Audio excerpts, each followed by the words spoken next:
Shalom, damai sejahtera untuk umat Tuhan di mana saja Anda berada. Di malam hari ini mari kita luangkan waktu sejenak untuk merenungkan betapa baiknya Tuhan sepanjang hari ini bagi kita. Kita berdoa. Bapa di surga, terima kasih Tuhan untuk penyertaan-Mu hari ini. Dan di saat kami akan membaca firman-Mu,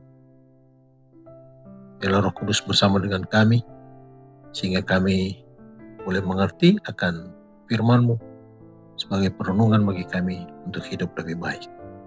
Terima kasih Tuhan, dalam nama Yesus Kristus kami sudah berdoa. Amin.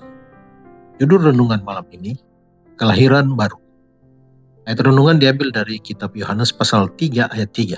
Firman Tuhan berkata, "Aku berkata kepadamu, sesungguhnya jika seorang tidak dilahirkan kembali, ia tidak dapat melihat kerajaan Allah."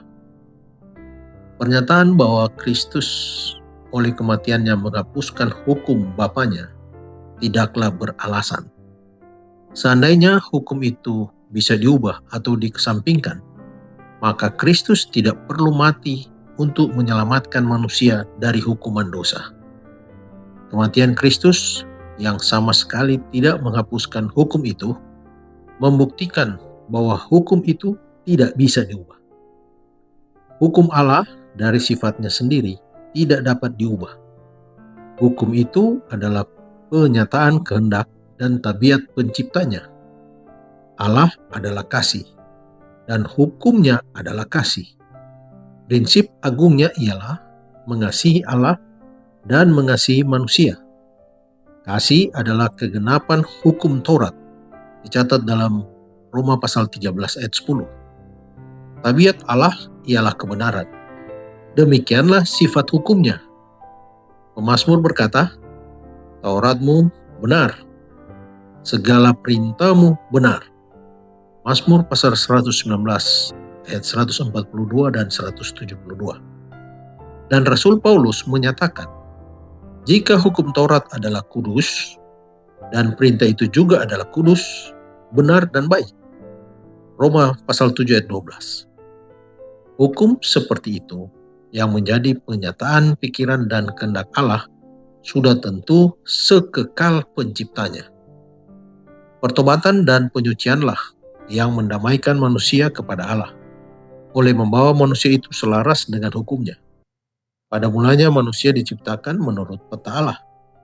Ia sangat selaras dengan sifat dan hukum Allah. Prinsip-prinsip kebenaran dituliskan di dalam hati, tetapi dosa memisahkan dia dari penciptanya. Ia tidak lagi memancarkan peta ilahi. Hatinya berperang dengan prinsip-prinsip hukum Allah. Sebab keinginan daging adalah perseteruan terhadap Allah, karena ia tidak takluk kepada hukum Allah. Hal ini memang tidak mungkin baginya. Roma pasal 8 ayat 7. Tetapi, karena begitu besar kasih Allah akan dunia ini, sehingga ia telah mengaruniakan anaknya yang tunggal, agar manusia boleh diperdamaikan dengan Allah. Melalui jasa-jasa Kristus, manusia itu bisa kembali selaras dengan penciptanya. Hatinya harus diperbaharui oleh rahmat ilahi.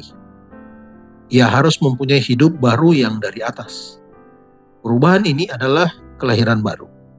Tanpa itu, kata Yesus, ia tidak bisa melihat kerajaan Allah. Langkah pertama dalam pendamaian kepada Allah ialah pengakuan dosa. Dosa ialah pelanggaran hukum Allah. Oleh hukum Taurat, orang mengenal dosa. 1 Yohanes pasal 3 ayat 4 dan juga Roma pasal 3 ayat 20. Agar dapat melihat dosanya, orang berdosa itu harus menguji tabiatnya dengan standar kebenaran Allah. Standar kebenaran itu adalah cermin yang menunjukkan penyempurnaan tabiat kebenaran dan yang menyanggupkannya untuk melihat cacat pada dirinya. Dikutip dari buku Alfa dan Omega jilid 8, halaman 488-489. Mari berdoa. Bapa kami di surga, Bapa yang baik, terima kasih Tuhan. Engkau sudah menjaga kami sepanjang hari ini. Dari aktivitas kami, bekerja, beraktivitas dan yang lainnya, Engkau sudah melindungi kami. Di saat kami merenungkan betapa baik Tuhan pada malam hari, kami boleh diingatkan kembali untuk meninggalkan segala perbuatan-perbuatan dosa. Biarlah hidup kami boleh dilahirkan kembali.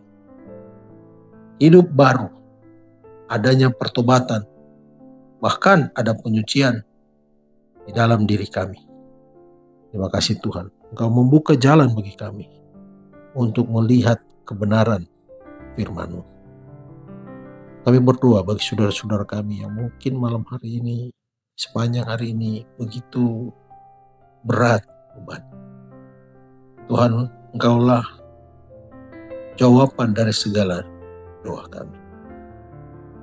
Biarlah ada jalan keluar ketika umat Tuhan memohon kepadamu. Kami juga berdoa bagi saudara-saudara kami yang mungkin dalam keadaan sakit. Biarlah Tuhan melihat kebutuhan mereka.